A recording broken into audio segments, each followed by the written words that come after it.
C'est après 4 ans de travaux que la maison d'arrêt Paris-La Santé a réouvert ses portes. Vendredi 12 avril 2019, la ministre de la Justice, Nicole Belloubet, a visité et inauguré l'établissement en compagnie de Robert Badinter. Fermée en 2014 pour vétusté avancée, la rénovation, qui a coûté 210 millions d'euros de travaux, a permis de mettre aux normes pénitentiaires européennes l'établissement.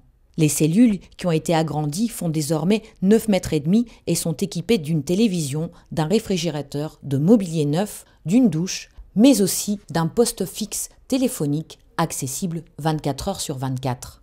Les améliorations apportées aux conditions de détention permettent de mieux maintenir les liens familiaux des personnes écrouées, mais aussi d'améliorer nettement les conditions de travail des 380 surveillants. On est essentiellement dans une amélioration des éléments de sécurité passive qui aident le personnel effectivement dans sa pratique au quotidien et lui permet de se détacher d'un certain nombre de contraintes sécuritaires pour se concentrer sur une sécurité plus active et dans le contact avec les personnes détenues. Remarquable site architectural construit en 1867 par l'architecte Vaudremer, La Santé est aujourd'hui le seul établissement pénitentiaire situé au cœur de Paris.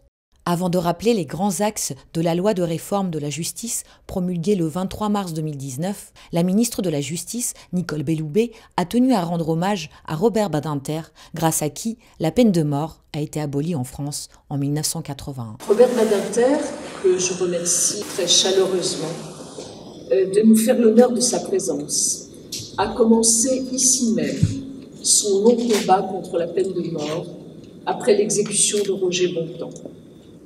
Robert Badinter a changé à jamais non seulement le visage de la justice, mais aussi celui de la société française. Grâce à lui, pour reprendre ses propres mots, la justice française ne sera plus jamais une justice qui tue.